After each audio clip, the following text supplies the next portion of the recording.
Hi, thanks for joining me on the Discover Your Life Today YouTube channel. My name is Maveen Kaura. You can also find me at discoveryourlifetoday.com. Today I'm going to be talking about how to be successful managing a show home. So this topic comes up because I used to work in the real estate sector. I was a sales associate in that sector as well here in Calgary, Alberta. Did have a chance to work with one of the biggest and best show homes and home builders in Calgary. So what I want to do is talk about how you can use the same habits I had learned as a sales associate to become a successful sales manager. Now, although I didn't have an opportunity to become a sales manager, I did have 3 separate opportunities to manage the show home all by myself while my managers were away on other leaves of absences. So I did have an opportunity to manage, and I was able to create sales as well. So I do believe the information that I'm going to give you here is a great way to build your sales, as well as the things that you need to do on a daily basis, all those habits that are going to help you become successful. So what I'm going to do is go over daily habits, weekly habits, bi-weekly habits, monthly habits, and yearly habits that you can do to become successful. I would definitely recommend checking out the link discoveryourlifetoday.com/managing a show home. That'll also be able to give you some more information, a little bit more thorough read on the information I'm about to go through. So grab yourself a piece of paper, a pen, your Evernote, and or your Word document, whatever it is easy for you to. You can actually even go on to the Discover Your Life Today website and go to the Managing a Show Home, and you can also follow from there, or even copy and use that bullet point checklist to help you as well. So when you're ready, let's get started. So daily habits. Managing a successful business or show home takes the exact same principles.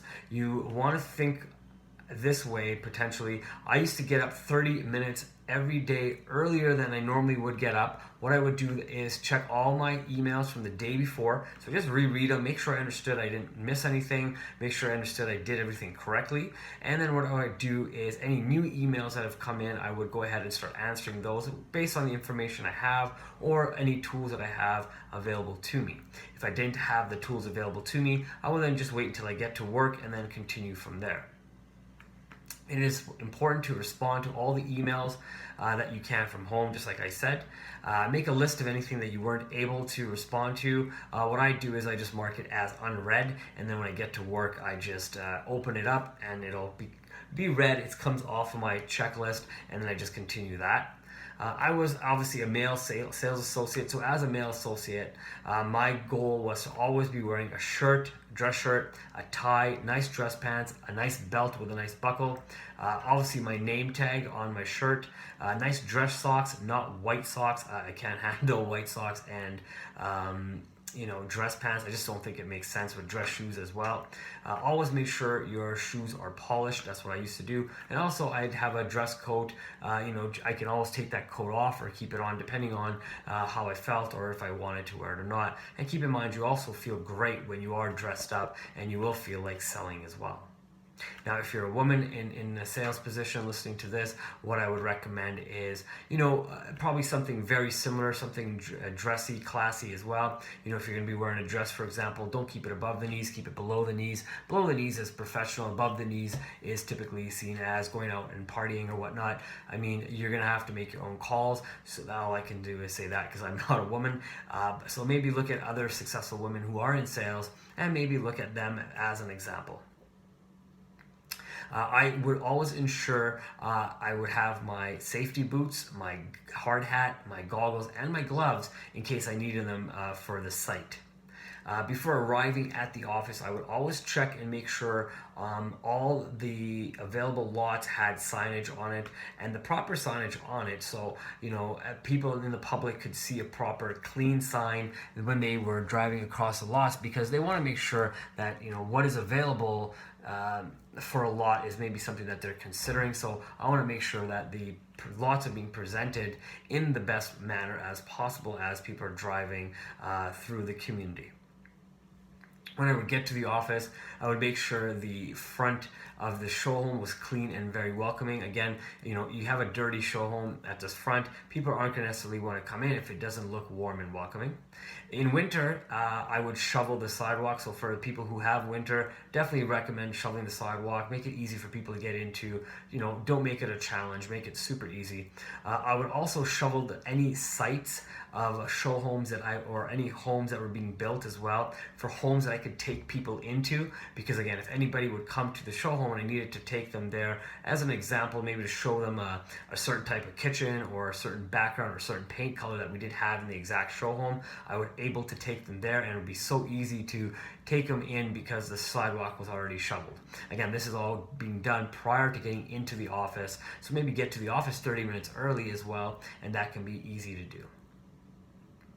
I would always ensure the entrance of the show home, again, was clean and had proper signage that was visible saying that was open, right? So the last thing you want to do is have any sort of idea where the show home looks closed, especially when it's time to do business.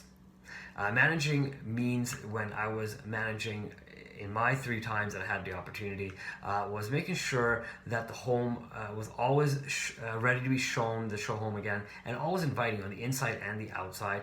This meant having all the lights on in the show home. I've been to so many other show homes as not an employee of the company, and just taking a look, and a lot of times people weren't turning the lights on. Maybe they weren't expecting people to come in, but I was always ensuring that the lights were on, knowing that someone would come in, and that's presentable. It's a nice bright show home. It also, when it has all the lights on in the neighborhood, it attracts people to come to that home, because again, it's the brightest house on the block. I would also make sure all the televisions were on as well, and they were displaying the right marketing videos based on any whatever the head office wanted for us. Something that was super easy to do every single day was go through the show home and change out any burnt light bulbs that needed to be replaced.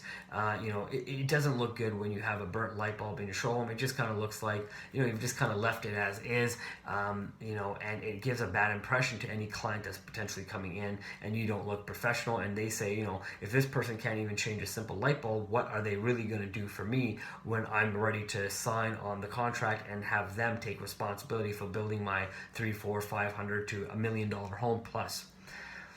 Okay, next thing, what I would do every single day, it was like call people back who had come into the show home the day before and registered at the office. I would follow up with them with a thank you. What I would also do is ask them if there's any other questions I could ask them, any information I could send them. Obviously looking for ways to add value and get them back into the show home. So again, we could find ways to take what we have available as our show homes and make that something that they would want to potentially look at purchasing. I would also look at following up with clients who had previous appointments with our financial department, our realty department, as well as people who had services being conducted on their home.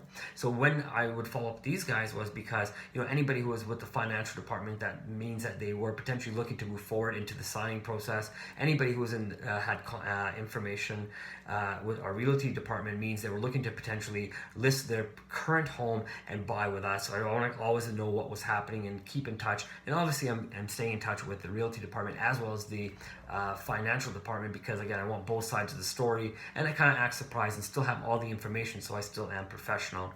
I would stay in touch with the home service department as well, because anytime there's any issues in a home, I want to know what it is, because if the customer calls and say, hey, this wasn't dealt with, I want to know what they're talking about, and not be like, well, I don't know what you're saying. That again doesn't look professional. For me to be the professional, I need to know at all times what's kind of happening in my area, because again, I'm responsible for that show home as well as all the clients of the show home.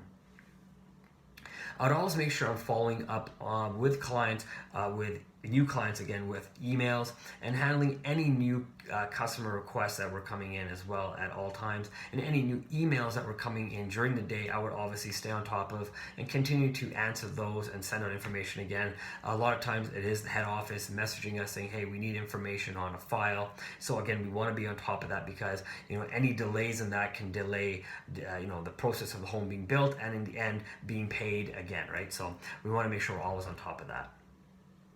it was always important for me to follow up with people who had taken ownership of their new home and ask them if they had any new questions about their new home, because again, it's just another touch point as you continue to build your relationship and build value in yourself as the employees, in this case as a sales associate, or as you become a sales manager and keep building value in yourself as that. In my downtime, what I would do is I would practice my sales presentation as if I had a client in front of me. What I would actually do is record myself. I would listen to what I was saying on my sales presentation, and then I would tweak any of the words I was using to maybe, and my terminology, because again, I don't want to use industry jargon or lingo to explain certain things. I really wanted to make it very simple for people to come in and ask me questions and not feel like they weren't, knowing what they were getting into. I don't want to give them information as, the sales associate. I really wanted to work with them as if them and I were the exact same person, because when I'm not at work and I'm going to go look for a home for myself, I am in their position. So I really want to work from their position for them. What I would also do in my downtime was read some sales books or articles on, that I typically find on Twitter about sales and about the home industry, just so I can stay on top of anything that's happening. What I would also do daily when I have time, again, after doing all my work, and if there was no customers in the show home, I would listen to a personal growth audio, just on sales and customer service, so I can continue to stay on top of anything I need to do. And the reason for sales is so I can concentrate on how to close more sales by continuing to keep my skills up. And then again, that's why my sales presentation practice is important, because I can take some of the new sales skills that I'm learning in different podcasts and applying them right into my sales presentation. Weekly habits. After the client had taken possession of their new home, I would send out, either depending on how long that had been. Sometimes it's the next day I'm sending it out. Sometimes it's the week after I'm sending it out, and sometimes I'd send them an email monthly. But that's looking at it weekly based on all the different people taking possessions at different times during the year. I would complete the weekly traffic report for head office. What I would also include is what we're doing that week in order to get more sales or more clients coming through, what we were trying to do to increase sales, and what we were going to do next week that was maybe different based on what we're going to tweak, what was not working, so we can try something that would work, right? So I'd always let them know what we're doing so they will know that we're always staying in contact and on top of everything with our clients as well as potential clients that we may have come through the area. I would review any new content on my company's intranet and make sure I was knowledgeable, one, with what was happening in the company, as well as I was always ahead of the curve, right? Now, again, easy to know that the company intranet was not always being updated. So again, not every day or every week was I going to read something new, but I was always making sure there was something that I could read in case there was something there. I would always be on top of it. And to be a good sales manager, you have to be on top of what is happening at the company you're working at. After our weekly meetings at our head office, I would always pick up more marketing material and bring it to the show home. I'd make the list the day before and take that list with me and then just pick up all that marketing material. I'd also do the exact same thing with bottles of water. What I would do is pick up cases of water that we have at the show at the head office and bring that to the show home. What we had done was they had actually branded the water with their logo and their name on it, and bring that in and hand that out to customers. I'd obviously have some ones that are warm and some that are cold in the fridge, and offer them those as options as well. I did small things as well, so things like filling up the coffee station and making sure the customer would have the option of having a nice hot cup of coffee, tea, or even hot chocolate as an option as they were walking through the show home. Again, that's part of the sales presentation, was asking them if they would enjoy having a warm or cold drink. Again, the more people say yes to having a cold drink or a warm drink, and the longer they'll typically stay in your show home and ask you more questions. So the idea is to get people to stay in the show home as long as possible, so offer them that cold or hot beverage. Because I wanted to be a manager, I understood the importance of following up with the site superintendent. What this would mean is I'd get my updates weekly and then contact each owner who was building with us and let them know exactly where their home was in the process of the building process. So this would be anywhere from just signing the contract right after signing the contract, I should say, all the way right until the day of possession. Just letting them know and staying in contact with people, letting them know what the next step was, as well as what to expect coming up, so there's no surprises for them. And again, that way, if they had any questions in that weekly time frame, I can also answer that and stay ahead of the curve as well. And that way, it's a great way to keep in touch with everybody. What I would also do is put everything on a simple Excel spreadsheet. This way, if anybody asks me, hey, what stage is a certain home at, I can always just go look at my spreadsheet, and I'd always know because I'm getting my weekly updates. I would also follow up with my service manager and find out if I need to know anything about different issues that were coming up at homes of people who had taken possession. Again, staying knowledgeable on that was very important. I would walk through the homes, all homes that are being built, and the show home again, to ensure that all the items that are being staged in these homes were in their proper place. So I do that every day. Typically once a day if I'm walking through it, still tidy up, but typically once a week I made it a priority to go through the home and ensure everything was in its proper place, because again, things do get moved around, especially when people, adults or even children come through. They're just tending to pick things up, move things around, right? To become a manager, I knew it was important for me to stay on top and review every single client's file and be knowledgeable on what they were building, all the different changes they had made. Because the good thing is, if a client comes in and said, hey, I really want to look at a kitchen with a certain backsplash, and if I had a home that had that backsplash, I can take them through that home and show them exactly what it would look like. And that is a great selling feature. So the more knowledgeable I was, the more I was able to take clients to the home, show them it, and show them the features, the benefits, and the advantages they would have with those certain items that they were wanting. Every single week, I would review our CRM system, and I would stay on top of all the different upgrades that the company was doing, and maybe adding additional upgrades, right? So sometimes they would say, we're able to build this size of deck, and maybe next week they're saying, we're going to take away that size, and now we're going to go a little bit bigger, but keep the price the same, or maybe just change the price. So I'd always want to review that and stay on top of what the pricing was and additional upgrades that were available to the clients. I knew when I was working alone and with my sales manager, if I wanted to manage a team in the future, it meant I had to always review the company's sales process and incorporate that into my presentation, because that's the reason they have the sales process. It worked for many people before me, and it'll continue to work for many people after me. So if I took what the company was saying and incorporated that with my personality, then I would be able to go ahead and be successful in that presentation. What I would also do is I would go online and I would review all the different real estate listings that were happening in my area and competing areas. I want to know what homes were available in the real estate market, in the MLS market, as well as potentially any homes that were available from competitors as well, competitor show homes. I would walk through each home being built and ensure that it was presentable for prospects to walk through before I'd always take them on site. Again, the last thing we want to go through is a home that's being painted, or a home that's in drywall, or maybe the heat was on because they're trying to dry the paint or drywall, or because they've just done some additional work in there. Maybe there's a hole in there in one of the drywall because someone broke into the home. Again, I don't want to necessarily show a home that has been broken into, because it takes away from the integrity of the home, even though it may have had nothing to do with anything. But again, we want to always make sure that we're presenting the best foot forward in no matter what we're doing. What I would always do is consider getting the homes cleaned, so the show home cleaned, as well as any quick possession homes that we had in the market that have not sold before completion.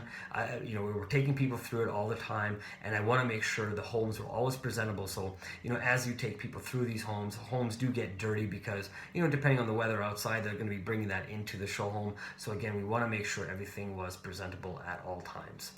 I would always make sure that the lots or the places that we could build homes had the correct names of the customers on it that had been sold to. I would always make sure that the sold sign was there. We're also going to make sure an unsold sign is there so they know that the lot is available to purchase.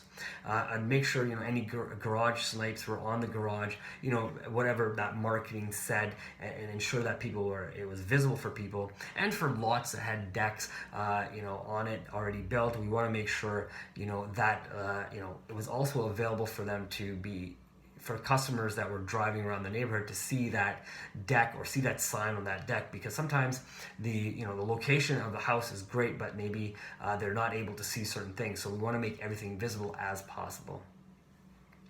On a weekly basis, I would put together new marketing folders that we would be handing out to prospects that would come into the show home. I would typically do this on a Thursday. Fridays we were closed, so I do this the day before Saturday, because Saturday, Sundays were our busiest day. So we want to always make sure that we're ready to go with all the right marketing material, ready to go, and not doing that on a Saturday when it's our busiest day. We want to do that, maybe a Thursday night when it wasn't so busy. So I always made sure, I was doing certain things on certain days as well during that weekly checklist as well. As I consider myself a manager in training, and one of the most important things for me was to ensure all the available homes that we had that were listed for sale online were listed correctly on the company's website. So I'd always review that on a weekly basis, and I'd also go on the MLS listing as well and ensure that was listed correctly on there. It's hard, I can't even count how many times I could tell you that it was listed incorrectly on our own website. So obviously, going in there and catching those little changes, maybe the square footage was incorrect, the pricing could have been incorrect. We want to make sure we're not giving a conflicting message when people are going on the website and coming into the show home.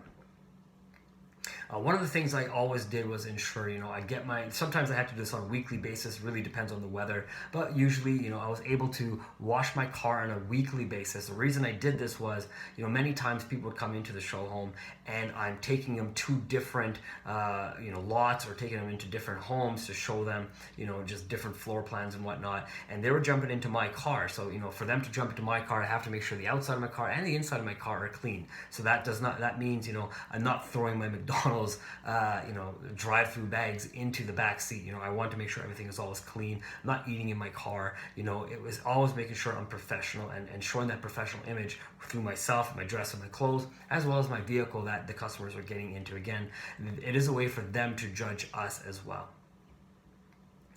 Bi-weekly habits. I would check the community developer's website and stay in touch with any new information about the area. I did this bi-weekly because it's not a lot of information coming through, so I just wanted to make sure I wasn't missing anything. I could have probably also done this on a monthly basis.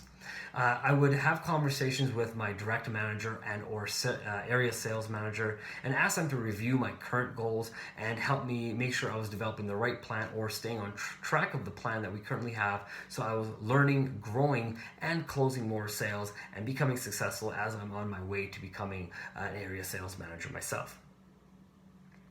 One thing I always knew is if I wanted to succeed, I had to review what my competition was doing. This means was going to their website, checking out their signage, going into their show homes, maybe sending somebody in for me to take a look around, seeing how their sales staff was, seeing how their show homes are, seeing how their setup is actually, and finding ways to stay on top of all that. What I would also do is review all the marketing materials we had for our show homes and all the different homes that we built. I would review all the different floor plans and really familiarize myself with what my competitive advantages were with exactly every single floor plan we have, because people could always come in and compare different floor plans, and I want to make sure I was able to compare our floor plan to anybody else's floor plan and be confident with why ours was going to be better than anybody else's floor plan out there. What I would also do is review what other home builders were doing in my competing areas and my competitive area, and just make sure to see how they're closing sales, because I want to know if they're using certain words, certain lingo. Are they saying things that are not true and people are just buying based on on a hope or on a whim, or are they really that good at sales that I needed to continually bump my game up, right? And that's kind of why I kept listening to sales audio sales courses or books and whatnot, or read books, because I want to do the things that other people were not doing. I know a lot of people in the show homes, they would get bored because people weren't coming in, for example, one night, and they're watching Netflix or maybe just cruising Facebook or on Twitter. Well, I said, no, I'm going to go out there and really work on my skills and develop those skills, so when people do come in, I'm ready for them. One of the things that I always did was, I always suggested people on a bi-weekly basis too was always get in touch with your supervisor, always be in contact with your site superintendent and your service manager. Maybe take them out for a coffee or buy them a coffee as well. Something so simple, you can do on every so often, because you want to show your appreciation for all the things that we're doing. Again, it's not going to get you the position of being a manager, but they may give you some additional information, just those little nuggets that can help push you in the right direction of becoming a manager. Now, there's always monthly habits. Monthly habits, what I would do is conduct an open house once a month. Again, this is with the conversation with my current area sales manager. What we would do is have an open house on one of our quick possessions that were listed in the market, so we could always direct people to that other open home, so we can try to sell that home on that one particular weekend. We would pick a weekend that would make sense for us based on weather, traffic patterns and whatnot from the previous weeks, and and based on when that show home was going to be available to the realtors. Because again, we would love to sell the homes before the realtors and make money on the home, and not the realtors make all the money on the home. So again, it's all going to be contingent on when things were coming into the market and when they were ready to be sold. Simple things I would do as well, realtors would always bring customers in too. So once I have all that information from the realtor and they had registered their client, what I would do is send out a simple thank you card to the realtor who had brought in the customer. We're still going to make money when the realtors sell the homes, so there's nothing wrong with having a good relationship with a couple of good realtors out there that do bring good clients through. The only way you can do that is by building those relationships, by even something simple, sending out a thank you card and asking them to bring more customers in when they do have somebody who's interested in our area or our floor plans. To me, managing was about developing relationships, and I believe the easiest way to do that was, just calling people on their birthdays and saying happy birthday, either if they had already purchased with us or if they're in the process of purchasing with us. A simple happy birthday really can make a great impression on your customer or previous customer.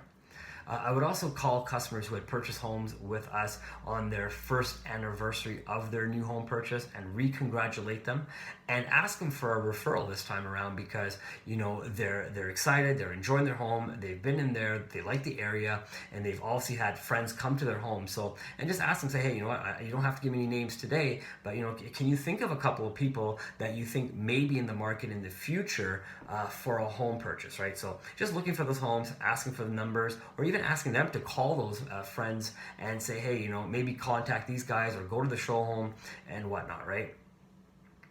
On a monthly basis, what I would do is very simple again. Just review the coffee supply, all our personal supplies like pens and papers and stuff like that, our tea supply, as well as our hot chocolate, and just make sure we always had enough in the show home. Because the last thing you want to do is run out in the middle of winter, and when someone comes in for a hot beverage because they're cold and they want one and you don't have anything to give to them. You don't want to give them a cold water. Again, maybe they don't want a warm water either.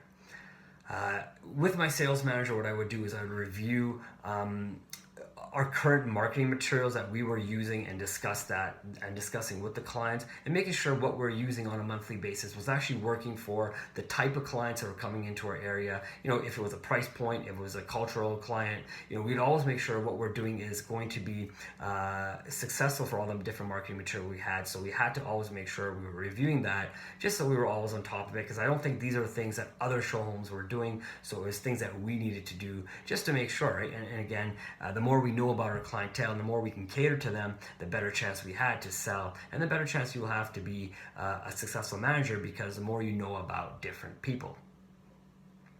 At the beginning of every month, I would actually go out and get my hair cut. The reason for that, again, is to have a professional look about myself. I know some people get their hair cut diligently on a weekly basis or a bi-weekly basis. For me, I could pull off a month and I'll be still okay, and I still look professional during that whole month. Yearly habits. So one of the things, I only did one thing. This was really simple. Every Christmas, when people, are celebrating, what I would do is send out a personalized thank you card and invite the customers back to our show home for another look, right? You never know. People may want to come in. They may have some renovation ideas, looking for some ideas on, things to buy for their home. And it's just a nice way to keep in touch with them again. And when they come through the show home, again, find a way to ask for a referral to get more business and again, potentially close more business and find ways to become a successful manager of that area or a new area that may come up for your company. I want to thank you for listening to everything I have to say and watching this video on my Discover Your Life Today YouTube channel. Again, you can go to discoveryourlifetoday.com, have a read of the article. Again, discoveryourlifetoday.com/managing a show home. It'll give you all the exact same things I've gone over, as well as will give you just some point form checklists that you can use on your day-to-day habits to build, right? You can always check out different articles that I do on discoveryourlifetoday.com, and it'll give you, just different articles on financing, business, marriage, relationships, health, you name it. I'm trying to talk about it because I do want to give a full out, just a comprehensive ways for everybody to become successful and really discover their purpose. Thank you again for joining me, and I hope you have yourself a wonderful day.